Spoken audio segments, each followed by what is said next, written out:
जलधिपारकेभ्यः स्वपरमतिविभावना पटुमतिभ्यः सुचरिततपोनिधिभ्यो नमो गुरुभ्यो गुणगुरुभ्यः छत्तीसगुणसमग्रे पंचविहाचारकरणसन्दर्शे शिष्यानुग्रहकुशले धम्मायिरे सदा वन्दे गुरुभक्तिसंयमेढया तरन्ति संसारसायरं घोरं चिन्नन्ति अट्ठकम्मं जम्मं मरणं न पावयन्ति ये नित्यं व्रतमन्त्रहोमनिरता ज्ञानाग्निहोत्राकुला षट्कर्माभिरतास्तपोधनदना साधुक्रियाः साधवा शीलप्रावरणा गुणप्रहरणाश्चन्दार्कतेजोदिका मोक्षद्वारकपाटपाटनभटा प्रीणन्तु मां साधवा गुरुवापान्तु नो नित्यं ज्ञानदर्शननायका चारित्राणो गम्भीरा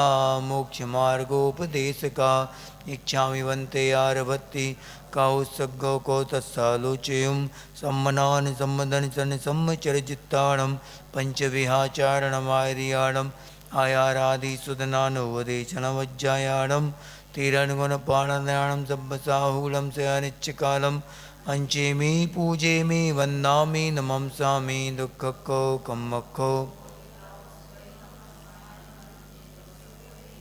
नमः श्रीवर्धमानाय निर्धूतकलिलात्मने सालोकानां त्रिलोकानां यद्विद्यादर्पणायते।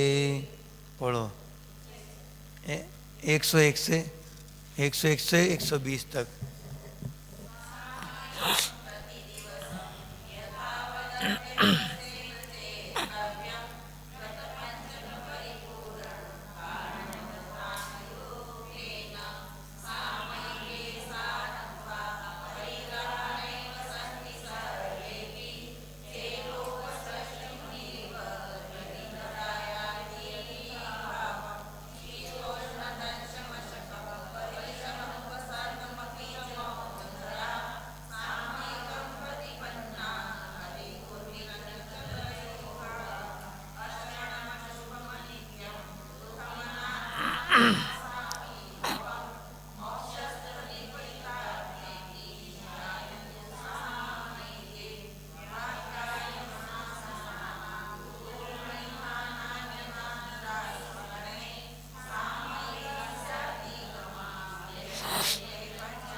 चतुरा मत्तेन चतुरस्रा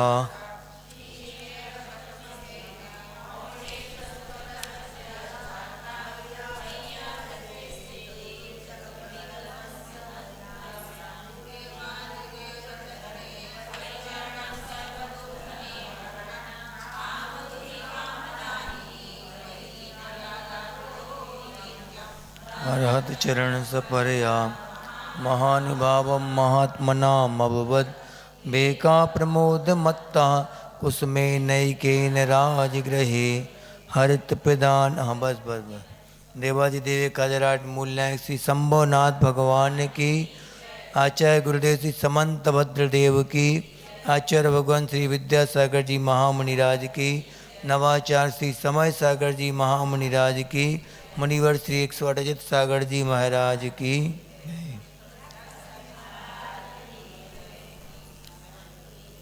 आओ, ग्रंथ का अंतिम चरण चल रहा है। अंतिम चरण में और 11 चरण बता दिए श्रावक के। अंतिम चरण देखो कितनी अच्छी भूमिका बनाई उन्होंने शुरुआत से। ये जो ग्रंथ जो है इसका अगर पूरा सही सही तरीके से इसका अवलोकन किया जाए तो कितनी व्यवस्थित तरीके से बिल्कुल पहले मूर्ताओं को दूर किया और देव का स्वरूप समझा दिया, गुरु का शास्त्र का स्वरूप सब कुछ समझाते हुए फिर बाद में आगे कहाँ बढ़े, वो प्रतिमाओं की ओर आचरण की ओर बढ़े। आचरण के बारे में बता दिया, ज्ञान के बारे में बता दिया। अब सम्यक चरित्र की बारी आई, मुनियों का स्वरूप भी बता दिया। फिर आगे महाव्रतों का स्वरूप बता दिया, अणुव्रतों का और गुणव्रत का, दिग्व्रत का, सब कुछ बता दिया, शिक्षाव्रतों का। अब क्या बता रहे हैं, सब कुछ पूरा सिद्धांत पूरे बता दिए। अब कौन सी प्रतिमाओं में कौन से सिद्धांत होंगे, इस श्रावक की 11 प्रकार से निर्जरा के स्थान बताए हैं। तो उनकी जैसे जैसे वो आगे बढ़ेगा वैसे वैसे उसकी क्या हो जाएगी, असंख्यात असंख्यात गुणी निर्जरा बढ़ते क्रम में रहेगी। अब पहली प्रतिमा का स्वरूप 3 विशेषताएं बताई थी आचार्य समंत भद्रदेव ने। कौन कौन सी? पहली प्रतिमा के लिए अपन लोग क्या सोचते हैं कि आटा मर्यादा का खा लिया, कुएं का पानी पी लिया और रोज पूजन कर ली, हो गई, बस हो गया पहली प्रतिमा।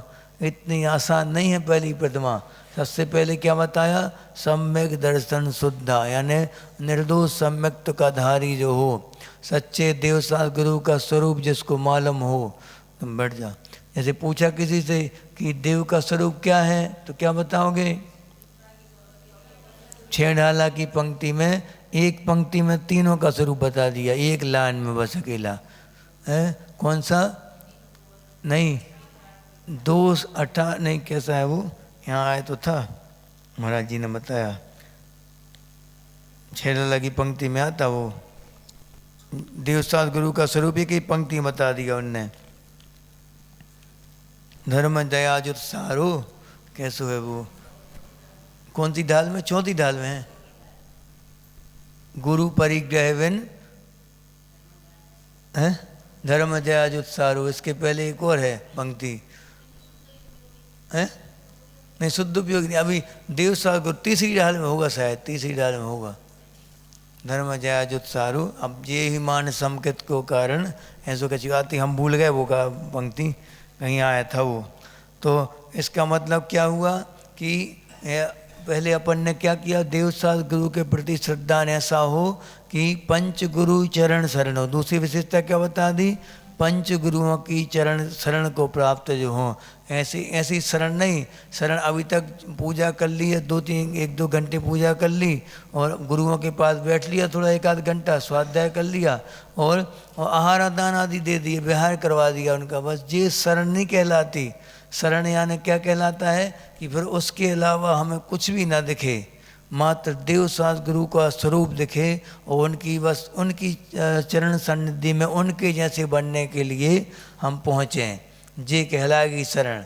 शरण क्या कहलाती, भय से रक्षा जो करती, संसार के जितने भय होंगे वहाँ जाके सब नष्ट हो जाएं, वो कहलाएगी आपकी शरण। तो यहाँ क्या उद्देश्य बताया शरण का, कि जो देवसात गुरु के पास पहुँच के वैसे बनने की भावना जो भाएगा वो व्यक्ति सच्ची शरण को प्राप्त है। उसके कहलाएगा कि वो देवसात गुरु का अनन्य श्रद्धानी है। ऐसा वो पहली प्रतिमा यहाँ से शुरुआत होगी। खाना पीना बात की बात है, पहले क्या शुरुआत होगी? देव शास्त्र गुरु और पंच परमेष्ठियों के प्रति अगाध समर्पण जिनके मन में हो, वो पहली प्रतिमा का अधिकारी होगा। अब यहाँ पे दूसरा क्या बता दिया? पंच गुरु चरण शरणो, और हाँ दूसरा बता दिया कि संसार शरीर भोग निर्भय, बहुत कठिन काम है, सबसे कठिन काम हो गया जी वाला। कौन सा? संसार शरीर और भोगों से निवृत्ति हो जाए। निवृत्ति तो नहीं हो सकती, लेकिन उदासीनता आ जाए उनके प्रति। कैसे? कि जैसे रात्रि भोजन त्याग करना, ये एक मूल गुण ये भी आता। कई कई आचार्यों के अलग अलग प्रकार से मूल गुण रखे गए। इनने कौन से रखे श्रावक के मूल गुण? मध्यमास मधु त्यागई सहानुव्रत पंचकम, ये अष्ट मूल गुण श्रावक के रखे गए।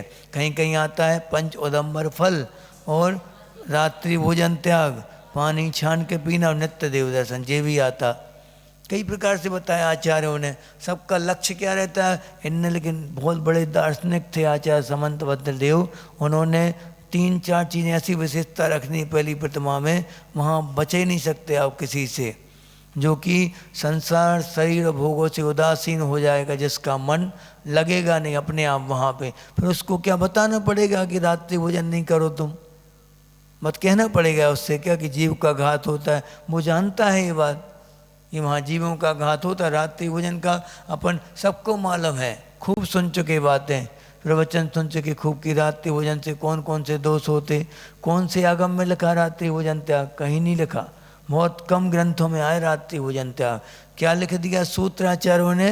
प्राचीन ग्रंथों में अगर देखते हैं तो एक शब्द आता है आलोकित पान भोजनानी, यानी सूर्य के प्रकाश में भोजन। सब खत्म, रात्रि का सवाल ही, कहने का काम ही नहीं रात्रि भोजन त्याग।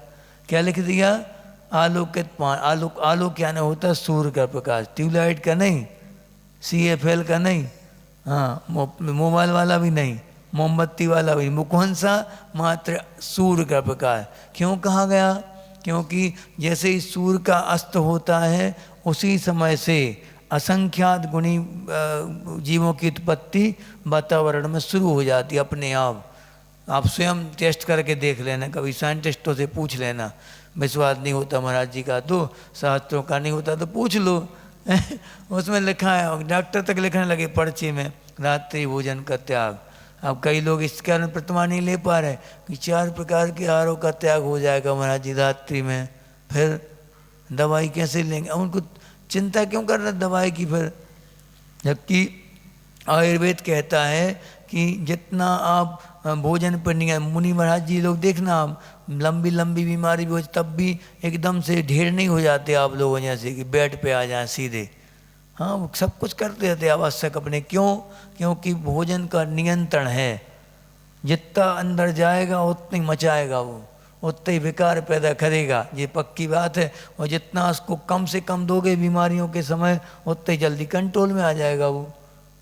जिसकी खुराक डाइट वगैरह निश्चित रहती है और टाइम फिक्स रहता है, जैसे हम लोगों का टाइम फिक्स रहता 9-10 के बीच में निकलते हैं, उसके बाद फिर दिन भर कुछ नहीं, खाना पीना कुछ नहीं, सब समाप्त। उसी में जो खाना पीना जो करना कर लो, जल्दी स्वस्थ हो जाते, कोई बीमार जल्दी कंट्रोल में। और आप लोगों को डॉक्टर के यहाँ जाते हो 4 टाइम की दवाई लिख देता, सुबह दोपहर शाम और रात, और खाते रहो। और जो वो भी लिख देता कि दवाई के पहले कुछ ना कुछ खाना है, हाई डोज है, खाना पड़ेगा वरना गर्मी बढ़ जाएगी। अब भगवान है वो तो, डॉक्टर नहीं भगवान है, महाराज जी से बढ़ के है वो तो, पक्की बात है। भला ही वो लूट ले तुम्हारे लिए, वो तुम्हारी अंग मंग सब निकाल ले, बेच दे। वो कोरोना काल में क्या हुआ?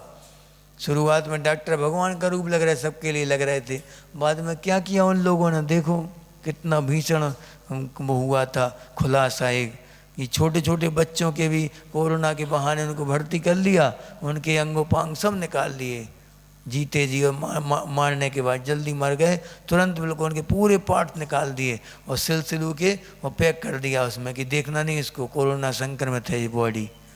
हम सब डरे हुए थे उस समय, किसी ने खोल के देख लिया तो बस पोल खुल गई पूरी। ये है डॉक्टरों का स्वरूप, उनकी बात जल्दी मान लेते आप क्योंकि वो कह रहे हैं MBBS, मियाँ बीवी बच्चे सहित है वो MBBS। वो डॉक्टर महाराज जी की बात नहीं मानो, क्योंकि महाराज जी के पास ना मियाँ है, ना बीवी है, ना बच्चे कुछ नहीं है, उनकी बात नहीं मानना। आचार्य जी बोलते, कोई भी रोगी आता था आचार्य जी के पास, आचार्य जी बोलते थे 2 टाइम भोजन करो पहले। शुगर का पेशेंट भी आया, 1 टाइम भोजन करो, उपवास करो।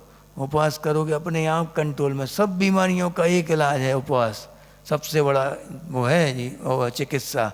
उपवास चिकित्सा नाम से एक पुस्तक निकली, उसमें सैकड़ों प्रकार के रोगों की दवाई उपवास बताई गई। इसमें जल उपवास भी है, और ये दूध आदि पीना, ये कैसे तरीका बता दिया, कैसे कैसे लेना, कि कब कब कौन कौन से टाइम पे लेना, ये सब बताया गया। इनको भरोसा नहीं करके अपन उनके ऊपर जाते, क्योंकि पीड़ा सही नहीं जाती ना। पीड़ा जब होती शरीर में तो भय भी लगता कि आगे पीड़ा बढ़ ना जाए, तो फिर कंट्रोल करने के लिए अपन फास्ट रिलीफ चाहते हैं, तुरंत आराम। तो उसके लिए फिर एलोपैथिक लो, दवाई यानी दवा दी इसने, दर्द दबा दिया कुछ देर के लिए, फिर उखड़ेगा, वो पक्का उखड़ना ही है, वो तो निश्चित है। और औषधि क्या करती, उसको धीरे धीरे शोधन कर कर कर कर करके बाहर निकाल देगी, वो पूरी तरह से बाहर निकाल देगी। और वो दवाई दारू हाँ। तो ये अपन को विश्वास किस पे होना चाहिए, आयुर्वेद के ऊपर विश्वास होना चाहिए पक्का।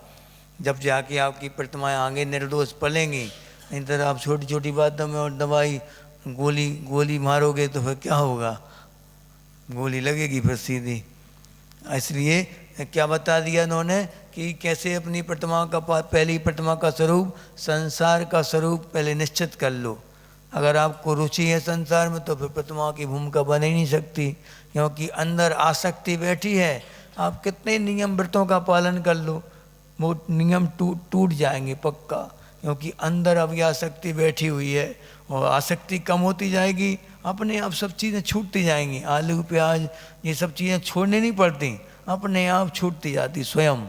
बस अंदर से आसक्ति कम होना चाहिए, और बाहर छोड़ दी। हाँ, वो भी एक प्रकार से वो भी ठीक है विधि, वो कि नियम ले लो छूट जाएगी धीरे धीरे करके, वो भी ठीक है। लेकिन अगर उसमें चांस रहते हैं बहकने के, कि अंदर से आसक्ति बनी हुई है और बाहर छोड़ते जा रहे हैं, तो क्या होगा, उनके प्रति लगाव तो रहेगा, और लगाव रहेगा तो व्रत वैसे ही टूटे हुए हैं, पहले ही से टूटा है। वो तो भला ही नहीं खाया, वो कुछ भी आलू नहीं खा रहा, लेकिन मन में तो सब चल ही रहा। त्याग है, लेकिन अब क्या कर सकते, त्याग है हाँ, खा ही नहीं सकते। महाराज जी ने नियम दे दिया, अब क्या करें।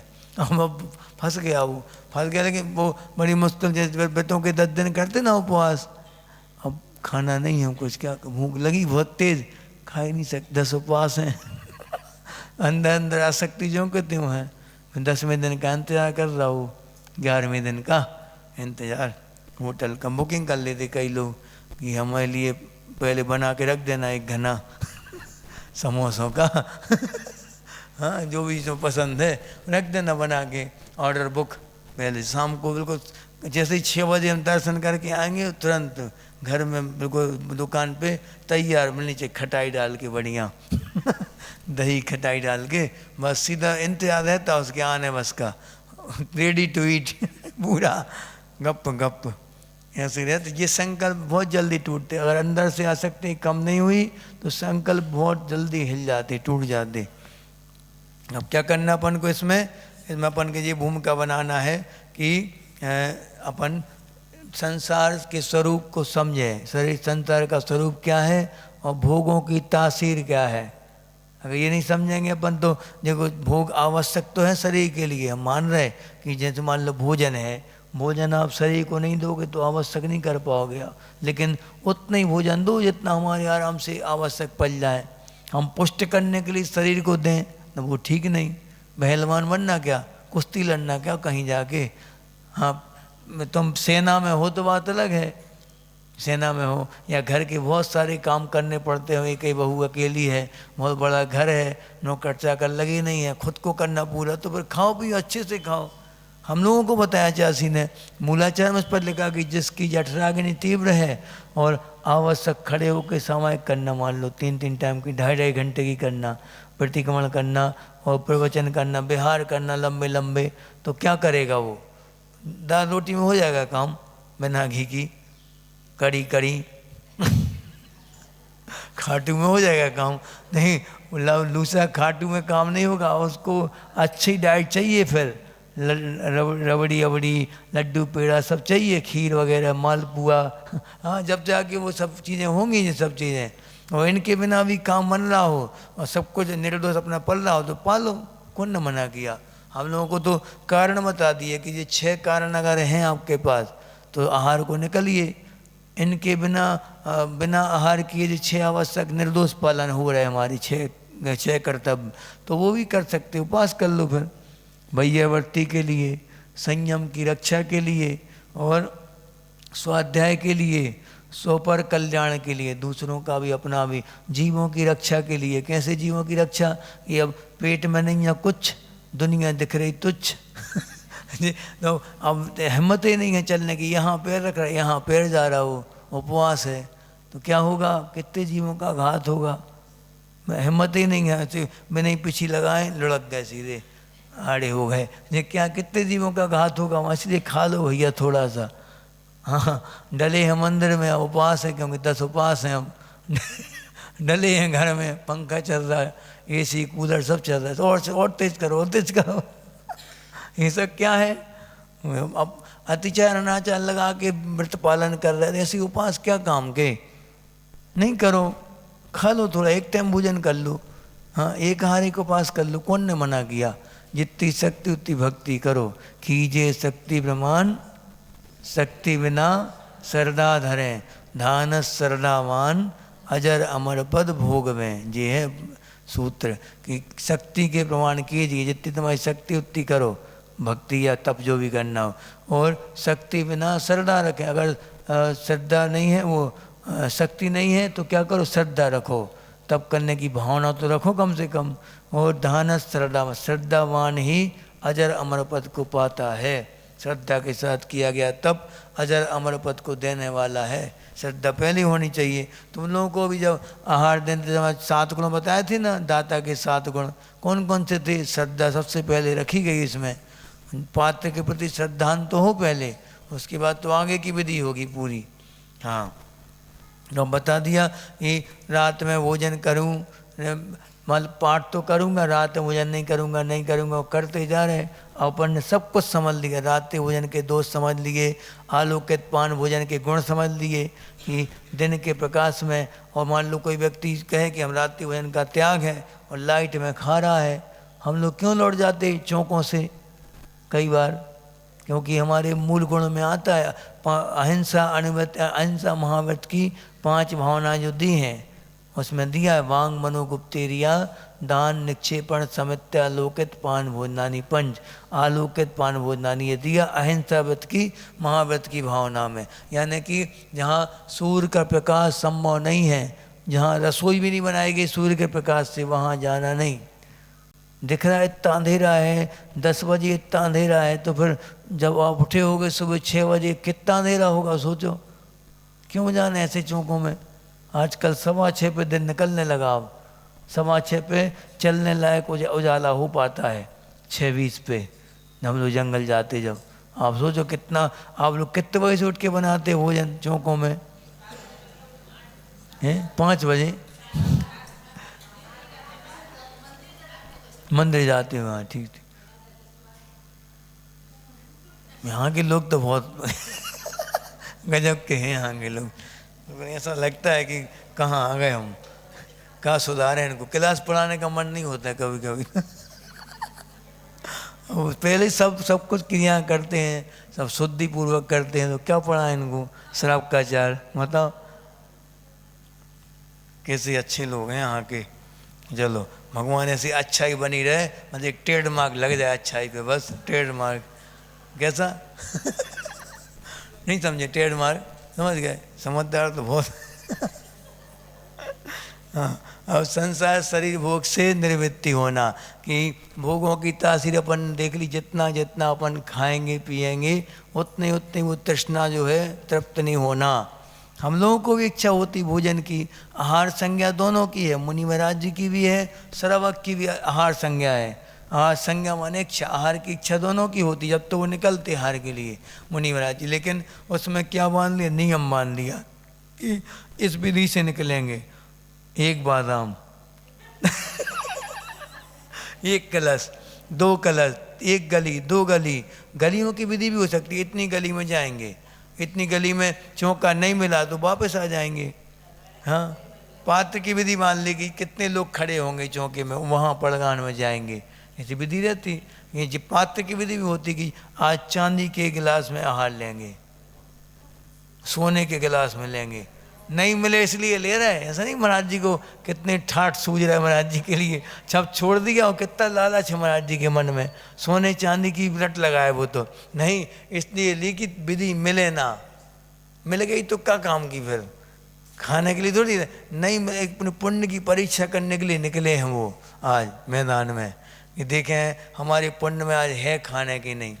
एक बार क्षमा सागर जी ने बताया अपने सुसन स्मरण में कि उनने एक विधि ले ली कि आज चांदी के पात्र में आहार लेंगे, तो अब पहुंच गए चौके में, औषधि चलनी थी, आचार्य ने बोला था औषधि के लिए, अब औषधि चांदी की, उस दिन रोज तो वो स्टील गिलास में लाते थे, उस दिन चांदी गिलास में ले आए, नहीं वो रोज के चलाते चांदी गिलास, उस दिन स्टील गिलास में चलाई उनने औषधि, वो महाराज जी ने नहीं ली तो बाकी सब चांदी की चीज़ें चल रही थी। अब उनने लगा आचार्य को बताया, आचार्य ऐसे ऐसी हो गई, तो आचार्य ने कहा कि क्यों नहीं ली विधि तुमने, वो औषधि जरूरी थी वो, तो आचार्य आपसे वृत्ति परिसंख्यान का व्रत लिया था आपसे, तो कौन सी विधि ली थी, तो आचार्य चांदी के बर्तन में लेंगे और आधे जी क्या में ले आए, स्टील के, परीक्षा हो गया, आचार्य खुश हो गए, परीक्षा हो गई देखो। आचार्य बहुत मज़ा आता है आचार्य को, जब भी कोई परीक्षाएं पास होता है, अब तब के लिए आगे बढ़ता है आचार्य बहुत अच्छे से आशीर्वाद देते, उत्साह बढ़ाते अच्छे से। तो ये क्या हो गया, अपन को क्या करना, भोगों के लिए इतना वो नहीं करना कि इसके बिना हमारा काम ही ना चले। हाँ, जब तक लूसा नहीं ठूसा जाएगा मुंह में तब तक काम ही नहीं चले।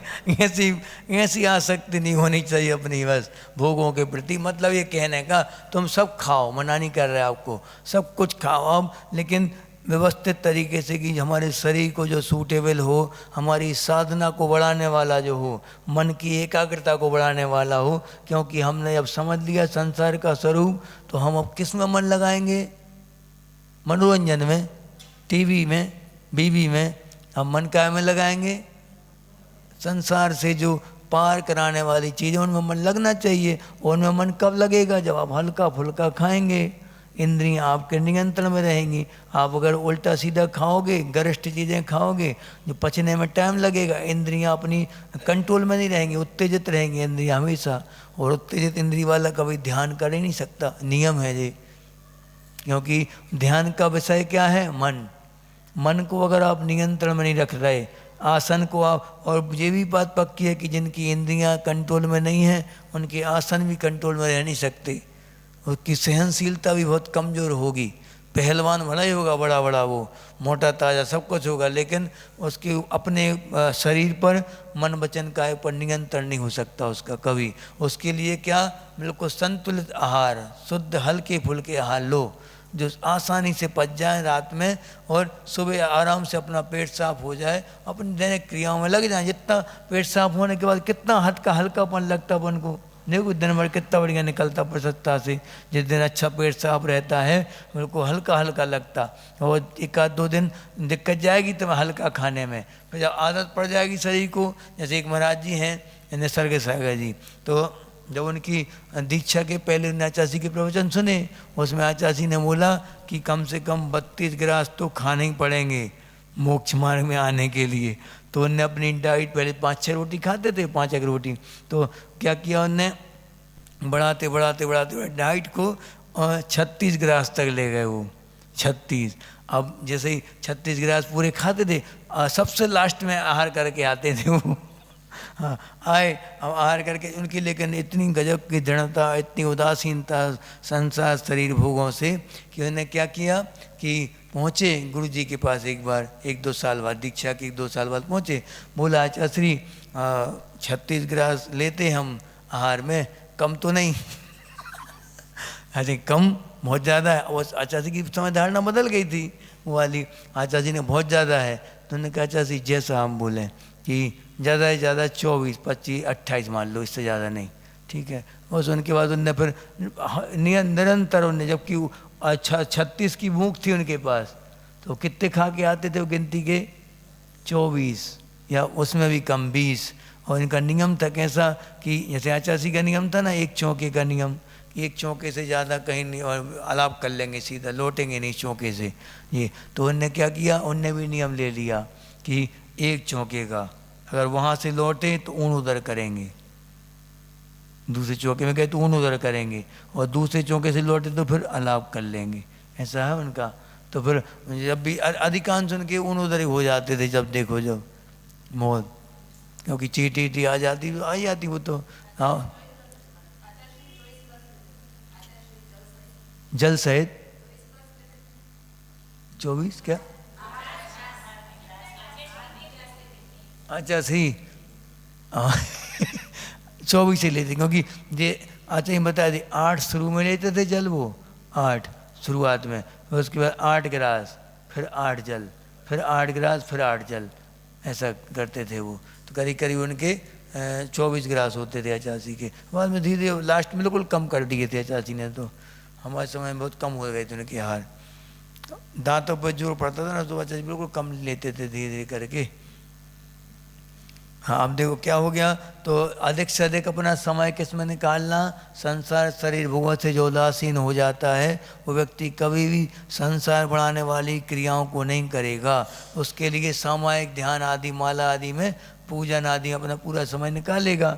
और पंच गुरु चरण शरण का मतलब क्या हुआ कि ऐसी शरण कि बिल्कुल उनके जैसे बनने की ललक पैदा हो जाए अंदर, बस उसका एक ही मात्र लक्ष्य होता है। कोई भी क्रिया करेगा वो, चाहे पूजन करे, चाहे स्वाध्याय करे, चाहे अभिषेक करे, चाहे कुछ भी करे, उसका एक लक्ष्य होता है बस कि हम इनके जैसे गुणों की प्राप्ति हमें भी हो जाए। बंदे तदगुण लब्ध है, ये सूत्र है अपना सबसे बड़ा, कि हम आपकी आराधना क्यों कर रहे, हमारा स्वार्थ है।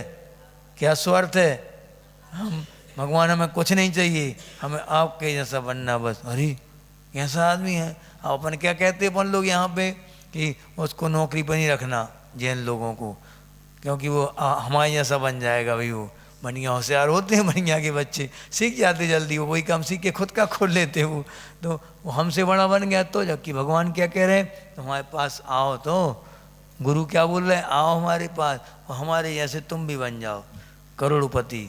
करोड़पति नहीं, करोड़पति तो बहुत छोटी मोटी चीज़ होती, कौन सी पति, लक्ष्मीपति मोक्ष लक्ष्मीपति बन जाओ।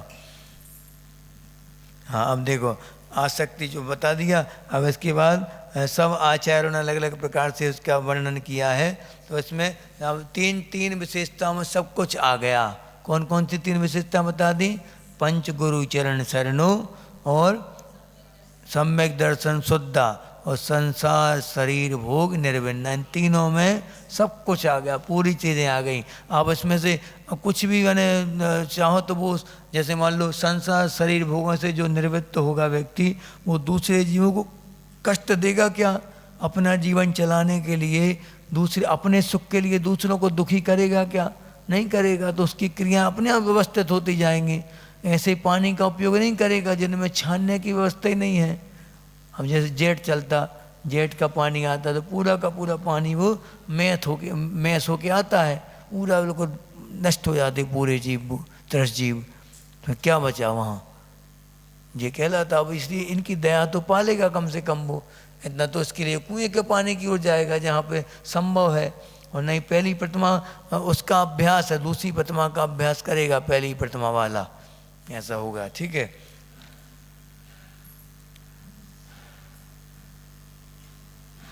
हाँ जी, आज अच्छा लगा महाराज जी ने। देखो कि अपन जैसे जैसे अपन पहली प्रतिमा की भूमिका में बढ़ेंगे तो अभ्यास करते जाना। जैसे मुनिजन क्या करते हैं, मुनि महाराज जी क्या करते, 12 तपों को अंगीकार करते। 12 तप में कौन कौन से तप होते, सबसे पहले बाह्य तप बताओ, बाह्य तप कौन कौन से, बाह्य तप पहला क्या है? प्रायश्चित अंतरंग तप हो गए जी। बहिरंग तप में अनशन, अनशन यानी 4 प्रकार के आहारों का त्याग। अनशन, अनशन कभी अनशन कर लिया, श्रावक के लिए बता रहा है, मुनि तो करते ही हैं श्रावक। कभी अनशन कर लिया, कभी गुणोदर कर लिया, आज भूख से कम खाएंगे, नियम ले लिया आज, या एक गिलास कम खाएंगे। अब गिन के खाते होगे तो खाओगे नहीं तो पता ही नहीं पड़ेगा कब गुणोदर कब पूर्णोदर हो गया, वो पता ही नहीं पड़ता। ऐसा हम लोग भी कई बार चूक जाते, जो गिनती नहीं गिनते थे, जहाँ लगता था कि पेट तो भर सके ऊर्ध्वर करने आए थे, मध्यम ऊर्ध्वर दिया था, वो तो भर ही गया पेट। आचार्य को बता दिया जाके, आचार्य सोचा तो ऊर्ध्वर का था और कर भी रहे थे, लेकिन वो पेट भर गया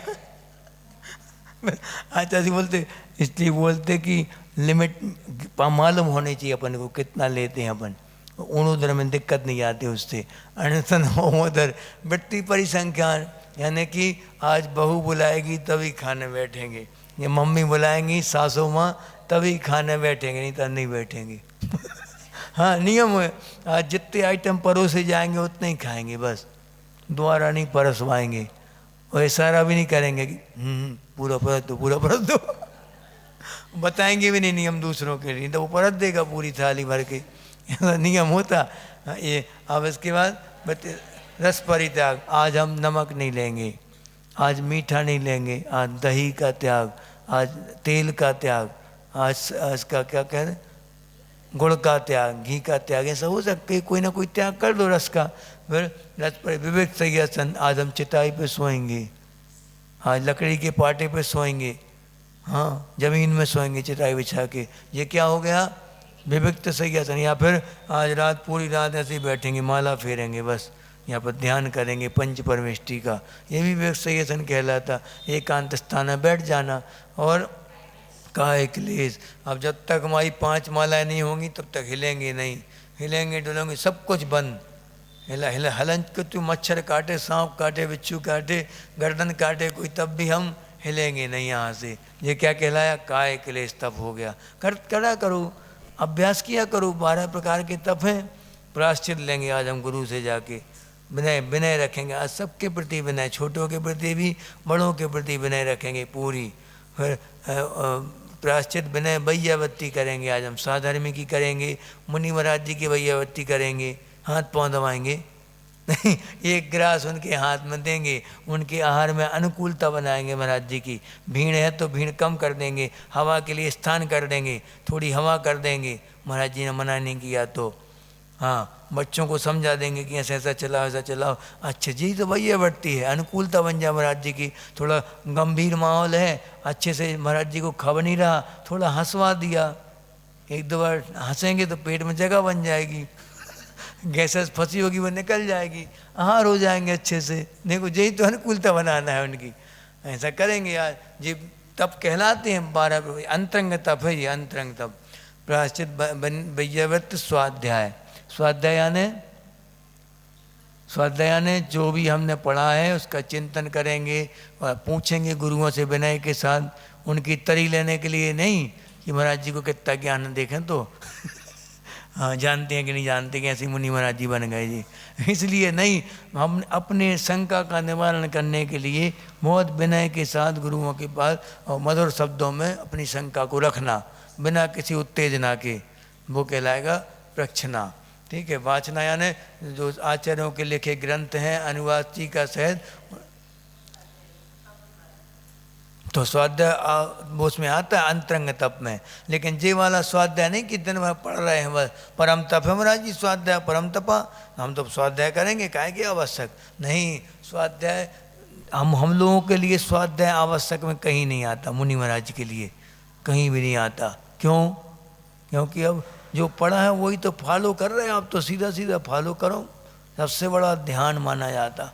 असंख्यात गुणी कर्मों की निर्जरा, उसी भाव से जो अनंत गुणी कर्मों की निर्जरा करा देता, मोक्ष तक दिला देता, सबसे उत्कृष्ट अगर कोई है तो ध्यान है। और ध्यान में मुनि महाराज जी सिद्धहस्त होते हैं, क्योंकि तीनों टाइम की सामायिक करते हैं, तीनों टाइम की सामायिक में ध्यान के रूप में परिणत कर लेते। वो सामायिक को ध्यान में बदल देना, जैसे माला कर रहे, माला में पूरा पूरा ध्यान बार बार विचलित हो रहा है, नमो हरिहंतरणम, बार बार उसी में लगा ध्यान। अब माला छोड़ के अब सामायिक में आ गए, अब नमो हरिहंतरणम के अलावा दूसरा कोई पद नहीं आएगा, ये सामायिक हो गई। और ध्यान में क्या हो गया, और स्थिरता बढ़ गई। बस अब माँ शरीर हरीर आदि आसन दिशा ऐसा सब कुछ भूल गए, मात्र क्या याद है, जैसे अरहंत वैसे हम, सो हम, जैसे वह वैसा मैं, फिर अहम, सिद्ध परमेष्टि बन जाते। ऐसी ये तरीका है। पहले माला, हम तो माला नहीं करते, माला कौन करे, विकल्प कौन करे महाराज जी, हम तो सीधा ध्यान में लीन होते हैं। अरे तुम क्या विषय कसायों से भरे धरे हो, मल भरा है पूरा मन में, वो कह रहे हमारा मन तो पवित्र है, ऐसा नहीं होगा। पहले मन से विषय कसाय निकालो, माला के द्वारा मन की स्थिरता बढ़ेगी थोड़ी थोड़ी, फिर कहाँ जाएगा वो, सामायिक की हो जाएगा, और स्थिर कर लेगा, कम कर देगा पदों के लिए, एक पद पे टिक गया। उसके बाद फिर और आगे की प्रक्रिया क्या है, उसमें खो गए, अरहंतों में खो गया, उनके मूल गुणों में। ये क्या कहलाया, ध्यान। माला ध्यान, ये माला सामायिक ध्यान, ये क्रम क्रम से चलेंगे। हो गया, अब चलो, अब दूसरी प्रतिमा हो गया। इतने लगता है कि बताते जाओ पहली प्रतिमा के बारे में बताते जाओ जब तक ले नहीं जी। हाँ, तो अब आगे व्रत प्रतिमा के बारे में आएगा। पहले इसका स्वरूप पढ़ लें, व्रत प्रतिमा का क्या है। ये तीनों बता दिए आपको, कौन कौन सी विशेषता बताई, सम्यक दर्शन से शुद्ध, और संसार शरीर भोगों से जो निर्वृत्त हो चुका है, निर्विन्न हो चुका है, और पंच गुरु चरण जिनके शरण प्राप्त हैं, ऐसे दार्शनिक पतत्व पथग्रही यानी अष्टमूल गुणों का धारक वो होता है। हाँ, व्रत प्रतिमा का लक्ष्य निरतिक्रमण मनुव्रत, निरतिक्रमण मनुव्रत, पंचकम नहीं, निरतिक्रमण मनुव्रत, पंचकमपि शील सप्तकम चापि धारयते निश्चल्यो यो सौ व्रतिनाम मतो व्रतिकः। निरतिक्रमण मनुव्रत, पंचकमपि शील सप्तकम चापि धारयते निश्चल्यो यो सौ व्रतिनाम मतो व्रतिकः। पढ़ो।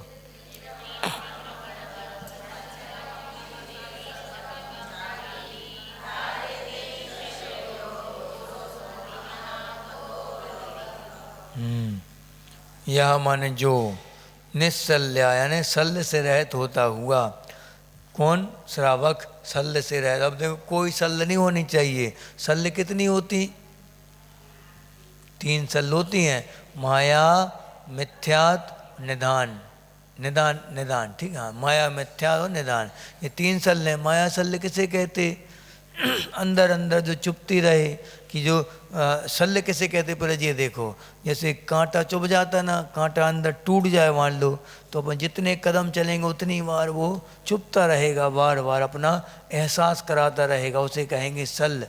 जैसे माया शल्य और माया कसाय, और माया कसाय, माया शल्य, और एक और आता माया शल्य माया कसाय, निदान नहीं, निदान निदान, हाँ निदान का आता, निदान बंद, निदान ध्यान और निदान शल्य, ये 3 चीज़ें होती, अलग अलग हैं चीज़ें तीनों। शल्य में क्या होता, एकदम गाढ़ता होती, उसकी ध्यान कभी हटे ही नहीं कभी वो उस चीज़ से, वो कहलाएगा शल्य। जैसे कि माया शल्य किसे, बाहर तो आचरण सब कर रहे, पूरी प्रतिमाओं का पालन कर रहा है, नियमों का पालन सब कर रहा है, अंदर अंदर मिथ्या, वो अंदर अंदर क्या बैठा हुआ है, ठगने के परिणाम बैठे हैं, विषयों के प्रति आसक्ति है, तो ये क्या कहलाया, माया शल्य, मायाचारी के परिणाम। वो उसको बार बार टॉर्चर करती रहती वो चीज़ कि हम ठीक नहीं कर रहे, हम ठीक नहीं कर रहे, ये क्या है, शल्य है ये। तो ये निश्चल्य होके जो आगे बढ़ता है, माया हो गई। मिथ्या शल्य किसे कहते, मिथ्यात्व, कुगुरु कुदेव के प्रति थोड़ा थोड़ा प्रशंसा का भाव अंदर है मन में अभी भी। देवसास गुरु के अनन्य भक्त हैं, प्रतिमाधारी हो गए, मुनि भी बन गए मान लो, और शल्य नहीं छोड़ रहे तो क्या होगा, छठम गुण स्थान थोड़ी कहलाया, पहला गुण स्थान हो जाएगा वहाँ पे। हो सकता है, बड़ी बात थोड़ी है कि जो सभी ऊपर से नग्न दिख रहे हैं, पिछी कमंडलधारी हैं, सब मुनि हो, छठम गुण स्थान में हो, सप्तम में हो, जरूरी है क्या? अंदर के परिणाम सब जानते नहीं, केवल भगवान जानते हैं सबके परिणाम, कोई नहीं बता सकता और किसके अंदर कौन से गुण स्थान चल रहे। वो परिणामों का खेल है, इसलिए तो स्वाध्याय अनिवार्य हो जाता। या अपने भावों की दशा को समझने के लिए स्वाध्याय अनिवार्य है बहुत, कैसे कैसे अपने भाव कर रहे हैं। इस समय अगर बंद हुआ कर्मों का तो कौन सा होगा, ये सोच लो। उस समय सोचते जाओ, तुरंत अपने आप सजग हो जाएंगे, अपन समझ जाएंगे। तो यहाँ क्या होता, माया मिथ्या निदान। निदान यानी कि इस भाव की कि हमें आप हम अच्छे से पाठ कर लें, शांति धारा अच्छे से पढ़ लें, अच्छे आहार हो जाए चौके में, रोज आहार हो हमारे चौके में, खाली न जाए चौका ये क्या है? निदान हो गया। क्योंकि इसमें क्या हो, स्वार्थ आ गया ना। हाँ, ये समझो कि सबके चौके में निर्विघ्न आहार हो, ये तो जगत कल्याण की भावना हो रही। यहाँ पे क्या, हमारा चौका खाली न जाए, बस दूसरों के जाएं तो जाएं, हमारा चौका तो भरा जाना चाहिए हमेशा। जी हो गया, स्वार्थ हो गया यहाँ पे। हाँ, जगत कल्याण की भावना भागे तो वो कोई दिक्कत नहीं इसमें। हाँ, अब इसके बाद परलोक का निदान कैसे होगा? अभी तो ऐसे ही जूझते जूझते निकल रहा है पूरा जीवन। केस लॉन्च भी करना, उपवास भी करो और गर्मी ठंडी सहन कर रहे हैं। अगले भाव में अच्छा सुख मिल जाए, थोड़ा राजा महाराजा के यहाँ पैदा हो जाए या बहुत बड़े देव बन जाए, वहाँ शांति से जीवन निकालेंगे ऐसो आराम के साथ। अभी तो एसी में मिल नहीं रहा, वहाँ मिल जाए अच्छा एयर कंडीशन बढ़िया, ऐसे ये कह लेंगे परभाव का निदान। लोक और परलोक दोनों का हो सकता है निदान। बचना चाहिए धार्मिक व्यक्ति को अपने परिणाम टटोलते रहने। हमारे परिणाम ये तो नहीं कि हमारी बच्ची हमारी हमेशा आज्ञा माने, अंडर में रहे हमेशा हमारी। क्यों अंडर में करना चाह रहे हैं आप किसी जीव को? सब जीव स्वतंत्र है अपने अपने कर्म के अनुसार, आप क्यों दूसरों के ऊपर थोप रहे आज्ञा अपनी? हो नहीं सकता ऐसा कभी। मांगते जे बोलते तो यही महाराज जी के पास आके, महाराज जी आशीर्वाद दे दो, बच्चे हमारी बात नहीं टालें कभी। अरे तुम खुद टाल रही हो बात, आगम की बात तुम टाल रही हो, तुम अपने अनुसार सबको चलाना चाह रही, तुम मिथ्या दृष्टि, तुम उसी समय मिथ्या दृष्टि हो गई। तुम जब कर्तृत्व भाव आ गया, मैं करता हूँ, मैंने ये किया, मैंने मकान बनवाए, मैंने कॉलोनी बनवाई, मैंने प्लाट लिया, मैंने मंदिर बनवाया, मैंने दिन रात एक किया, महाराज जी को यहाँ तक ला, हमने विहार करवाया। ये क्या है? ये कर्तृत्व भाव हो गए। ये कौन कहेगा ये बातें? मिथ्या दृष्टि जीव कहता है, मेरे सुत तीय में सबल दीन, बेरूप सुभग मूरख प्रवीण, तन उपजत अपनी उपज जान, तन नसत आपको नासमान। ये मिथ्या दृष्टि है, वो अग्रहित मिथ्यात। ग्रहित नहीं, ग्रहित तो वो आता कि जो कुदेवों को मानना, वो तो आसान है छोड़ना, बड़ी बात थोड़ी। अग्रहित मिथ्या छोड़ो पहले, वो जरूरी है। अंदर की गांठ सबसे बड़ी गांठ है, वो खुलता नहीं है। सब हमारा बहुत अच्छा स्वास्थ्य हो गया, अच्छा शरीर, थोड़ा देखते अपन। हाँ, महाराज जी लोग भी कई बार ऐसा कर लेते कि अब थोड़े मोटे हो गए, अब रोज अच्छे से हार हो गए थे 2-3 दिन, अच्छा हो गया शरीर। क्या उस तरफ ध्यान जा रहा है आपका, शरीर की तरफ? हाँ, देखते हैं आज बार बार टेबल पे, हमारे टेबल में देख लिया, थोड़ी आज थोड़ा गोरापन सा लग रहा है, क्रीम असर कर रही है क्या है ये? हाँ, होते परिणाम सबके होते, नहीं होते इसमें हमारे तो होते थे, हम अपनी बताते ना। आप लोग तो महात्मा परमात्मा हैं आपकी कोई नहीं बोल सकता। हम होते हैं तो बोलना चाहिए अपन को, स्पष्ट है। उन पर नियंत्रण होना चाहिए, लेकिन मतलब ये कि नियंत्रण करो आप। निरतिक्रमण यानी कि निरतिचार, अनुव्रत पंचकम, 5 अनुव्रतों को अपि माने भी क्या, सप्तकम शीलम। शील सप्तकम कौन कौन से हैं? सप्तशील, 4 शिक्षाव्रत, 3 गुणव्रत। डिवीजन कर लो एक बार। 3 गुणव्रत कौन कौन से? दिग्व्रत, अनर्थदंडव्रत, भोग परिमाण व्रत, ये 3 गुणव्रत हो गए। और 4 शिक्षाव्रत कौन कौन से? सामायिक, कोषदोपवास, देशावकाशिक। हाँ, और अंतिम अतिथि संविभाग, ये हो गया, ये 4 शिक्षाविद हो गए। इन सप्तशीलों को 4 शिक्षाविद 3 गुण में 7 शील हो गए, 7 कुल मिला के 7 शील। 7 शीलों को और 5 अनुगतों को क्या धारयते, निश्चल्य, निश्चल्य होके वो धारण करता है। यो सौ, वो व्रतिनाम, व्रतिनाम माने व्रति, वो कौन कहलाता, मतुआ ने माना गया है, कौन का व्रतिक माना, व्रतिक पतमाधारी वो माना गया। दूसरी पतमा किसकी होगी, जिनके 5 अनुव्रत और 7 शील, ऐसे 7 5 12, 12 व्रत के अतिचार पन न लगावें, तहते चय नर जन्म पाए मुनि हो शिव जावें। ये होता है, अगर श्रावक के निर्दोष 12 व्रतों का पालन कर लिया जिसने और संलेखना धारण कर लिया अंत में, तो तहते चय नहीं, तहते चय नहीं, वो नहीं क्या भूला, अभी तो बोली थी लाइन हमने। यो श्रावक व्रतपाल स्वर्ग सोलम उपजावे, और तहते चय नर जन्म पाए मुनि हो शिव जावे, शिव यानी मोक्ष को जाते हैं। ये बता दिया, अच्छा निर्दोष पालन करो और ऐसी संलेखना करो, एक भव अवतारी बनो। हाँ, भावना तो अच्छी, भावना में क्या है, गरीबी ला रहे, अच्छी सेठों की भावना, भाव सेठों की माने सेठ बनने की माने की उत्कृष्टता की भावना भाव। ये भगवान एक भाव मिले बस, और कम से कम स्त्री पर्याय तो हमें ना मिले दोबारा। हाँ, मायाचारी से पिंड छूट जाए, ये भावना भानी चाहिए। चलो बस इतने दिन है, जल्दी छोड़ना पड़ता है आजकल तुम लोगों की शक्लें देख के। बोधि समाधि परिणाम शुद्धि स्वात्मोपलब्धि से विश्व के सिद्धि, चिंता मणिम चिंतित वस्तु दाने तो हम मंद मानस ममास्तु देवी। थमा थमा।